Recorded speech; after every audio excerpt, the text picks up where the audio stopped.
Muchas bendiciones, bienvenido a este espacio Mensajes a la Última Iglesia. Hoy es el episodio número 6 de la serie ¿Para qué estoy aquí en la tierra? Si este es el primer episodio que ves de esta serie, quiero tomarme un minuto para actualizarte de los puntos más importantes aprendidos hasta la fecha, que también les servirá de repaso a los que me han estado siguiendo de cerca en la serie. Lo voy a resumir en 3 puntos. Punto número 1. Si tu creencia personal acerca de temas como lo son nuestra existencia, nuestro propósito, Dios, la vida o cualquier tema existencial es el resultado de tus propias reflexiones, de tus conclusiones, opiniones o creencias, el porcentaje de probabilidad de que estés equivocado es del 100%. Para responder a estas inquietudes tan profundas, es muy mala idea basarnos en conclusiones subjetivas que parten de nuestra visión miope acerca de la vida y del universo. Cuando te dijeron la respuesta está dentro de ti, te mintieron. Hay muchas respuestas dentro de ti, pero esa no es una de ellas. La verdad acerca de quiénes somos, por qué estamos aquí y para dónde vamos es de naturaleza objetiva. No está dentro de nosotros, está allá afuera. Y eso me lleva al punto número 2, que es el siguiente. Si quieres respuestas confiables acerca de estos temas complejos y profundos, debes recurrir a una fuente externa confiable y de autoridad. Y no hay ninguna que se acerque a la autoridad y confiabilidad de la Biblia. Hoy me desviaría demasiado si quisiera defenderla como lo que es, como la fuente de información más confiable en posesión del hombre. Y quizás en otra ocasión podemos hablar de eso, pero hoy solo quiero que sepas que su autenticidad y confiabilidad ha sido confirmada por una cantidad extensa de evidencia externa al mismo documento bíblico. La Biblia es un testamento dejado por el autor mismo del universo, donde nos revela por qué y para qué nos creó, qué nos pasó, cómo perdimos el norte y cómo podemos y debemos regresar a nuestro propósito eterno. Y punto número 3. La Biblia enseña que fuimos creados con un propósito trino, y es que fuéramos hijos de Dios, reyes y sacerdotes. Primero, hijos de Dios. Ya vimos que fuimos creados para relacionarnos con el Padre Celestial en una relación de amor, amando y siendo amados por Él. Segundo, reyes. Fuimos puestos en la tierra para ejercer gobierno y dominio sobre la creación. Y tercero, sacerdotes. Y vimos que esto no tiene que ver con una función religiosa, sino con nuestra misión de servicio a Dios y a nuestro prójimo. Nota que esto toca 3 aspectos de nuestra vida. Ser hijos de Dios tiene que ver con nuestra identidad. Reyes tiene que ver con nuestro carácter y sacerdotes con nuestra misión. En los anteriores episodios 2, 3 y 4 vimos en detalle nuestro propósito como hijos de Dios. Y pronto voy a estar desarrollando el tema del tercer propósito, ser sacerdotes. Pero la vez pasada inicié y hoy quiero continuar lo que tiene que ver con nuestro segundo propósito, ser reyes en este mundo. Hay varios pasajes bíblicos que hacen alusión a este tema. Vamos a leer uno de ellos que está en Apocalipsis capítulo 1, versículo 6. Leamos desde el versículo 5 para contextualizarnos. Y de Jesucristo, el testigo fiel, el primogénito de los muertos y el soberano de los reyes de la tierra, al que nos amó y nos lavó de nuestros pecados con su sangre y nos hizo reyes y sacerdotes para Dios su Padre. A Él sea gloria e imperio por los siglos de los siglos. Amén. Un dato interesante es el hecho de que en la Biblia, incluyendo este pasaje, los conceptos rey y sacerdote siempre aparecen juntos cuando está refiriéndose al propósito de Dios para nosotros. Nunca aparecen separados. Al punto de que Pedro, en lugar de decir reyes y sacerdotes, usa el término real sacerdocio como si fuera una sola cosa. Esto obviamente apunta a una realidad y es que estas dos ideas no son divorciables. No puedes hablar de lo uno sin lo otro. Sin embargo, los vamos a diseccionar solo momentáneamente para derivar la mejor comprensión de esto. Los vamos a estudiar por separado antes de juntarlos otra vez en una sola pieza. Con relación a la idea de ser reyes, que tiene que ver con dominio, administración y gobierno, miremos la primera insinuación que aparece en la Biblia justo cuando Dios crea a la raza humana. Génesis capítulo 1, versículos 27 y 28. Y creó Dios al hombre a su imagen, a imagen de Dios lo creó, varón y hembra los creó. Y los bendijo Dios y les dijo, fructificad y multiplicaos, llenad la tierra y sojuzgadla y señoread en los peces del mar, en las aves de los cielos y en todas las bestias que se mueven sobre la tierra. Cuando Dios crea al hombre, le da unas instrucciones. Aparte de poblar la tierra, le ordena sojuzgarla y señorear sobre ella. Esto significa ejercer dominio y sujetar las cosas, que no es otra cosa que reinar. Sin embargo, te invito a reflexionar en lo siguiente. ¿Será eso lo que hemos estado viendo a través de la historia? ¿Ha reinado realmente el hombre? Pues supongo que depende de cómo definas el concepto reinar. Pero entonces, ¿qué es reinar? ¿Será lo que el hombre ha venido haciendo hasta el momento? Conquistar, poseer, deforestar, urbanizar, contaminar, atrapar animales en jaulas, construir zoológicos, amaestrar y dominar bestias para su provecho o para su entretenimiento. ¿O será la supervivencia del más fuerte?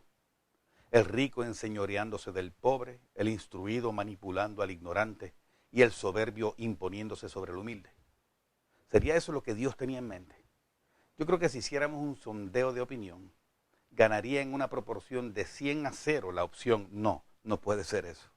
El hombre ha sojuzgado incorrectamente, se ha enseñoreado injustamente, ha dominado egoístamente y no ha sujetado las cosas que realmente debió sujetar. Hay un principio inviolable que dice que quien tiene la autoridad tiene la responsabilidad. Y cuando vemos la condición del mundo hoy, que no es otra cosa sino el fruto de todo el proceso de degradación del ser humano a través de muchos siglos hasta el presente, solo podemos concluir con tristeza y vergüenza que hemos sido pésimos reyes. Este mundo nos quedó grande y en lugar de sojuzgarlo, lo hemos destruido. Y no estoy hablando ni siquiera del impacto ecológico. Ese es solo un indicador pequeñito de un daño mucho mayor que es de fondo, no de forma. Quiero que leamos una oración a Dios que aparece registrada en la Biblia, de un personaje no identificado, pero claramente bajo la inspiración del Espíritu Santo. Esta oración está en Hebreos capítulo 2, versículos 6 al 8. Mira cómo dice. Pero alguien testificó en cierto lugar diciendo, ¿qué es el hombre para que te acuerdes de él? ¿O el hijo del hombre para que le visites? Le hiciste un poco menor que los ángeles, le coronaste de gloria y de honra, y le pusiste sobre las obras de tus manos, todo lo sujetaste bajo sus pies, porque en cuanto le sujetó todas las cosas, nada dejó que no sea sujeto a él, pero todavía no vemos que todas las cosas le sean sujetas. Quiero que mires este texto porque quiero hacer énfasis en un par de cosas muy reveladoras. Mira cómo dice hablando del hombre, le coronaste de gloria y de honra. Primero, ¿a quién se corona? Y más de gloria y de honra, sino a un rey. Luego dice, le pusiste sobre las obras de tus manos, todo lo sujetaste bajo sus pies, le sujetó todas las cosas y nada dejó que no sea sujeto a él. Otra vez ratifica de manera categórica la investidura que Dios colocó en el hombre y cómo delegó el mundo entero en sus manos. Pero luego termina diciendo, pero todavía no vemos que todas las cosas le sean sujetas. O sea que todavía no se percibe el resultado de esa investidura, ni se ve el fruto de la encomienda. Todo este pasaje dice en esencia dos cosas, que Dios sujetó todas las cosas bajo el dominio del hombre, pero que todavía no se ve el efecto de ese dominio.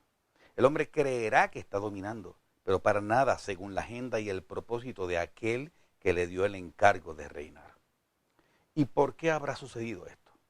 ¿Se habrá equivocado Dios? ¿Le habrá asignado una tarea al ser humano para la que no le dio el talento? No. Y para entender la causa real, porque hay una causa, tenemos que poner en pausa esta escena y hacer como en las películas, cuando en medio de la trama sale un aviso que dice 1 año antes, porque nos van a mostrar unos acontecimientos que explican o conectan con la trama del presente. Vamos entonces a unos 6.000 años antes. Poco después de la creación, después de Dios haber nombrado a Adán y a Eva máxima autoridad sobre la tierra, sucedió algo no muy diferente a lo que suele ocurrir en una oficina o empresa en pleno siglo XXI. Nombraron gerente a un empleado, pero había otro empleado que se resintió con la decisión porque él entendía que estaba cualificado y tenía mayor antigüedad en la empresa y le pareció injusto. Y como a veces también suele suceder, decidió recurrir a una artimaña para quedarse con el puesto. Todos sabemos qué sucedió en el Edén y cómo Satanás le vendió al hombre la idea de rebelarse contra su creador bajo el argumento de que sus ojos le serían abiertos por fin y por fin vería el engaño y la manipulación de Dios. Lo que muchos no saben, como Adán y Eva definitivamente no sabían, era que el diablo tenía realmente otra agenda en mente, una más profunda y oscura. En Puerto Rico usamos un proverbio callejero que dice, más sabe el diablo por viejo que por diablo. Y quizá fue porque el tipo ya venía rondando hacía mucho tiempo y Adán era novato en esta experiencia llamada vida. Pero Satanás logró meterle un gol de túnel, uno que nunca vio venir. Verás, Adán no solo desobedeció a Dios, sino que obedeció a Satanás, sin saber que había un principio universal, una letrita pequeña en la constitución de ese reino que decía algo muy importante. ¿Y a qué me refiero? Pablo lo explica en su carta a los Romanos capítulo 6, versículo 16. Mira lo que dice. ¿No sabéis que si os sometéis a alguien como esclavos para obedecerle, sois esclavos de aquel a quien obedecéis, sea del pecado para muerte o sea de la obediencia para justicia? Este es un principio fundamental, una ley de la creación. Si tú te sometes a alguien para obedecerle, te constituyes en esclavo de ese alguien, para bien o para mal. Lo de Adán no fue un pecadillo minúsculo. Cuando él obedeció al diablo, sin saberlo, le estaba endosando el título de propiedad del planeta. Con esa acción aparentemente minúscula, él le entregó toda su autoridad a Satanás. Adán dejó de ser un rey para Dios, para convertirse en una versión de rey desfigurada y torcida, y sujeto sin remedio a la agenda oscura de la nueva autoridad que ahora reinaba sobre él y sobre toda la tierra, Satanás. Hoy día la objeción más común que escuchamos de parte de ateos y escépticos es: si Dios existe, ¿por qué permite tanta maldad y tanta injusticia? ¿Por qué permite que mueran niños de hambre y de enfermedades? ¿Por qué permite que haya masacres donde mueren niños e inocentes? En muchos casos estas objeciones son honestas y vienen de personas que quisieran entender y no entienden. En otros casos, estos son tan solo subterfugios, son cortinas de humo, de personas con un corazón en tinieblas que quieren agarrarse de cualquier argumento que les parezca lógico para justificar su rebelión y su renuencia a reconocer una autoridad divina. La respuesta a estas preguntas quedaría clara si entendieran que Dios funciona por delegación de autoridad. Parte del principio del libre albedrío, que es de hecho el fundamento del amor, es que Dios te invitará, te influirá, te inspirará, pero nunca te obligará. Quiero que veamos un pasaje muy conocido que se encuentra en Apocalipsis 3:20.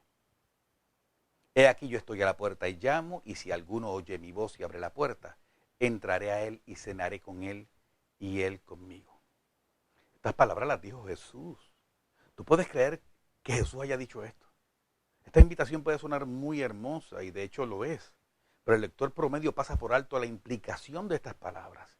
El Rey Supremo de toda la creación, el soberano de los reyes de la tierra, el Rey de reyes, el Señor de señores, el Creador del universo, solo puede ingresar a tu vida por invitación. Él te creó, le puso puerta de hierro a tu corazón, le instaló cerrojo por dentro, te entregó a ti la llave y te puso en jurisdicción sobre ella. ¿Acaso no sabes que Jesús pudiera disolver esa puerta con el mero ardor de su mirada? Pero en lugar de eso, Él se sujeta a sí mismo y tan solo la golpea desde afuera con paciencia y amor. Cuando Dios creó al hombre, le delegó la autoridad sobre toda la tierra, pero parte de la prerrogativa que quedó en manos del hombre, por causa de esa autoridad, era el poder transferirla a otro. Y eso fue precisamente lo que Adán hizo. Y si dudas esto, mira lo que sucedió cuando Satanás trató de negociar una propuesta con Jesús, similar a la de Adán. Lucas 4:5. Y le llevó el diablo a un alto monte y le mostró en un momento todos los reinos de la tierra. Y le dijo el diablo: a ti te daré toda esta potestad y la gloria de ellos, porque a mí me ha sido entregada y a quien quiero la doy. ¿Sabes lo que Satanás estaba diciendo? Oye Jesús, ¿tú sabes cómo funciona esto? Adán me entregó la autoridad sobre la tierra y yo te la puedo entregar a ti, solo que me adores. Claro, recuerda que Jesús una vez dijo que Satanás es mentiroso y padre de mentira. Pero ¿dónde estaba la mentira aquí, si esto era cierto? Sencillo, él le dijo a Jesús que si se postraba y lo adoraba, él le entregaría todos los reinos de la tierra. Pero eso era mentira, porque es quien obedece el que queda bajo la jurisdicción del otro, no lo contrario. Si Jesús le hubiera obedecido, Satanás no hubiera quedado en autoridad sobre la tierra solamente, sino sobre todo el universo, que era la jurisdicción del Hijo de Dios. Quiero que veamos otras evidencias de que Satanás es la autoridad sobre el planeta. Primero, mira cómo le llamaba Jesús en Juan 12:31. Ahora es el juicio de este mundo. Ahora el príncipe de este mundo será echado fuera. Esta fue una de las maneras en que Jesús se refirió a Satanás, de hecho en varias ocasiones. Príncipe de este mundo. Por si acaso, Esto no lo decía en tono sarcástico, sino literal. Era un título que Jesús mismo reconocía. Mira también cómo le llamaba Pablo. Segunda de Corintios 4, en los cuales el Dios de este siglo cegó el entendimiento de los incrédulos para que no les resplandezca la luz del evangelio de la gloria de Cristo, el cual es la imagen de Dios. Si te fijas, este otro título que usa Pablo, el Dios de este siglo, es consistente con lo que la Biblia enseña acerca del enemigo y de su influencia y autoridad sobre el mundo. Mira ahora lo que dijo el apóstol Juan. Primera de Juan 5:19. Sabemos que somos de Dios y el mundo entero está bajo el maligno. Esta expresión, el mundo está bajo el maligno, no habla solo de la influencia, sino también de la posición jerárquica de Satanás. Yo sé que esto es un abreojos impresionante para muchos, pero si somos honestos, esto explica perfectamente el estado avanzado de descomposición de nuestra sociedad. Sé que tampoco es buena noticia enterarnos de que el mundo está siendo espiritualmente regido por huestes de tinieblas y de maldad. Pero yo creo que tú prefieres una mala verdad a una buena mentira. Después de todo, la mentira te hace esclavo y es solo la verdad la que tiene el potencial de hacerte libre. Además, te recuerdo algo maravilloso. Es cierto que la Biblia contiene muchas malas noticias, pero eso tiene una razón y es que para cada una de esas malas noticias, ella te presenta una buena siempre que te la contrarresta. Y quiero usar la segunda parte de esta enseñanza para demostrarte que esta no es la excepción. Dentro de este panorama oscuro hay muy buenas noticias. Hace unos 3.500 años, Dios le dio una palabra al pueblo de Israel a través de Moisés. Fue un tipo de decreto profético que tenía que ver con el propósito de Israel. Este se encuentra en Éxodo 19, versículo 6, y dice así. Y vosotros me seréis un reino de sacerdotes y gente santa. Estas son las palabras que dirás a los hijos de Israel. Dios les anunció que ellos, todo Israel, serían un reino de sacerdotes. Otra vez notemos la amalgamación de estos dos conceptos, rey y sacerdote. Sin embargo, no se cumplió. La Biblia registra que apenas unos días después de Moisés haber recibido esta palabra, Israel se corrompió adorando un becerro de oro. Pero hubo una sola tribu que resistió esa rebelión y permaneció fiel a Dios, la tribu de Leví. Por causa de esto, de todo Israel, Dios entregó solo a los levitas la función del sacerdocio. Y para ese tiempo todavía no había reyes en Israel. Pero siglos más tarde, cuando comienzan a nombrar reyes, los cargos y las funciones de rey y sacerdote continuaron separadas para siempre. Nunca hubo tal cosa como reyes sacerdotes o sacerdotes reyes. Pero entonces la pregunta es, ¿Moisés profetizó algo de parte de Dios que nunca se cumplió? ¿Dónde está el reino de sacerdotes? Otra vez, como en una película de intriga, no se sabe lo que está pasando hasta que ocurren otras cosas más adelante que lo explican. Y lo que no sabíamos era que en esta escritura Dios estaba expresando proféticamente su propósito universal para sus hijos, en ese momento representados por Israel. Pero esto no se cumpliría en el Israel étnico, sino mucho después en el Israel espiritual, que es la iglesia. Por eso, 1500 años más tarde, el apóstol Juan escribió lo que leímos al principio en Apocalipsis capítulo 1, versículos 5 y 6. Vamos a leerlo otra vez para que notes un contraste con el pasaje de Éxodo. Y de Jesucristo, el testigo fiel, el primogénito de los muertos y el soberano de los reyes de la tierra, al que nos amó y nos lavó de nuestros pecados con su sangre y nos hizo reyes y sacerdotes para Dios, su Padre.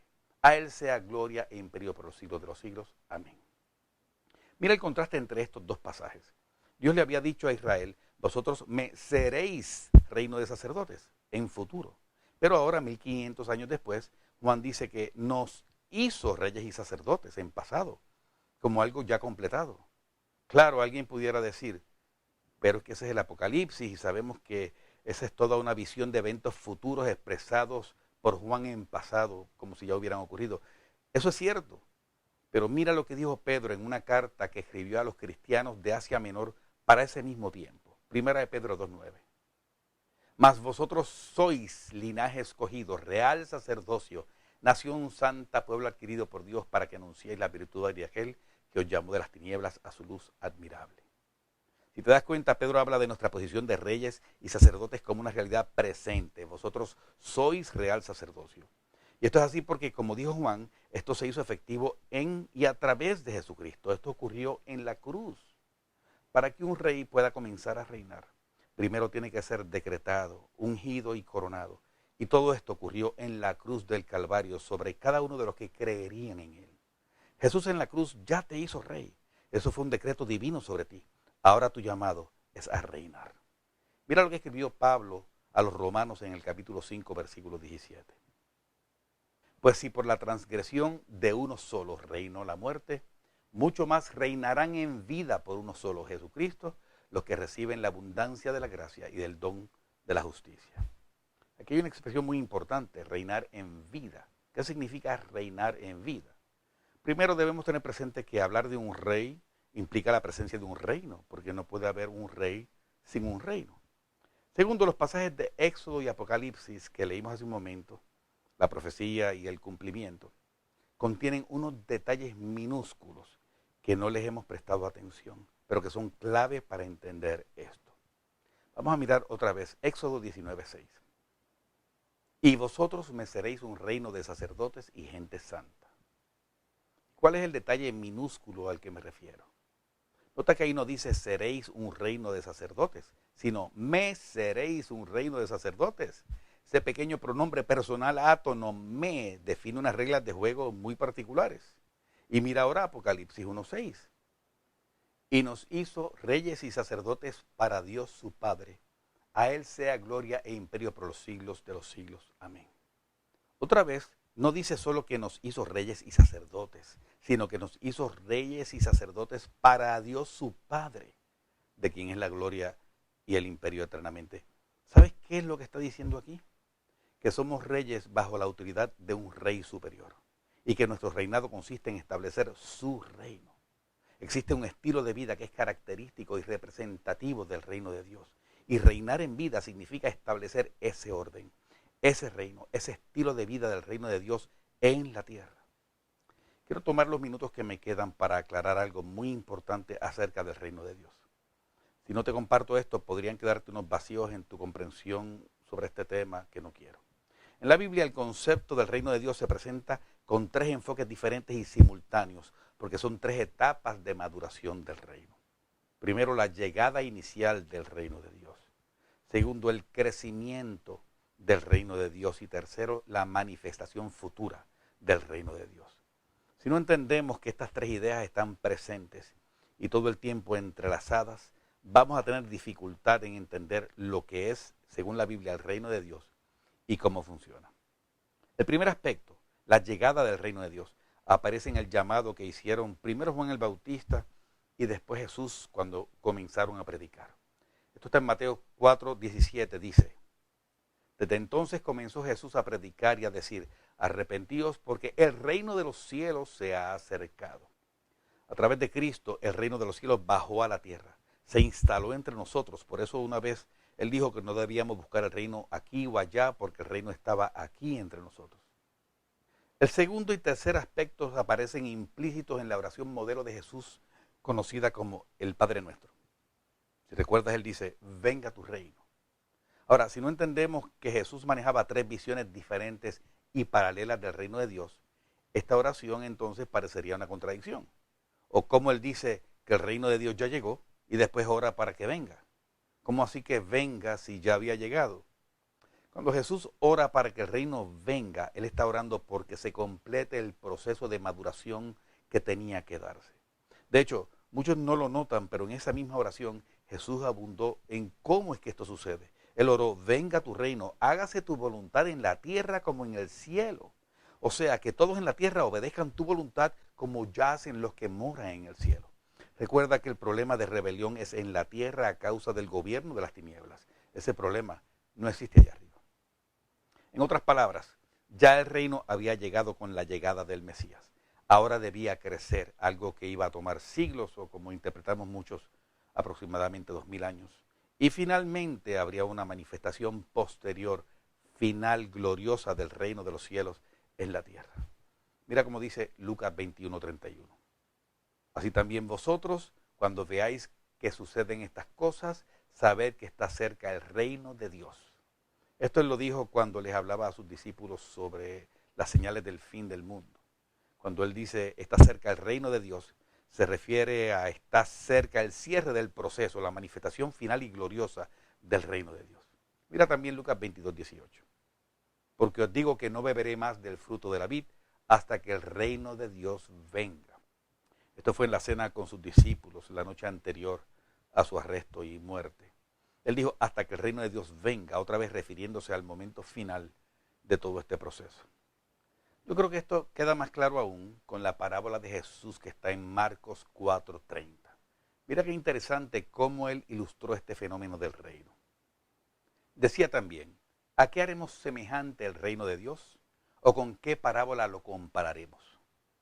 Es como el grano de mostaza, que cuando se siembra en tierra es la más pequeña de todas las semillas que hay en la tierra. Pero después de sembrado, crece y se hace la mayor de todas las hortalizas y echa grandes ramas, de tal manera que las aves del cielo pueden morar bajo su sombra. Nota cómo en esta parábola aparecen los tres aspectos del reino de Dios, sus tres etapas de maduración. Primero dice que este es semejante a un pequeño grano de mostaza que se siembra en la tierra, la llegada del reino de Dios. ¿Y quién era este grano de mostaza? Obviamente Cristo. Esta no fue la única vez que él usó esta analogía para referirse a sí mismo. Y si saltamos al final de la parábola, veremos que lo que una vez fue una semilla diminuta, ahora es la más grande de todas las hortalizas y se vuelve un árbol. Si viste mi serie anterior, El Gran Reseteo, recordarás el sueño profético del rey Nabucodonosor, que fue interpretado por Daniel, en el que él veía un reino de otro mundo en forma de una gran piedra que venía y quebraba los pies de la estatua gigante que representaba a todos los reinos de este mundo. Y la piedra crecía y crecía hasta llenar toda la tierra. La armonía profética de la Biblia es espectacular. Aquella piedra gigante y este árbol gigante son la misma cosa, la manifestación final del reino de los cielos en la tierra. Y como vimos también en mi serie anterior, esto es algo que de hecho va a ocurrir muy pronto, creo que más pronto de lo que la mayoría sospecha. Ahora, fíjate que vimos solo el principio y el final de la película, de esta parábola. Este es el principio. Es como el grano de mostaza que cuando se siembra en tierra es la más pequeña de todas las semillas. Y aquí está el final. Se hace la mayor de todas las hortalizas y echa grandes ramas.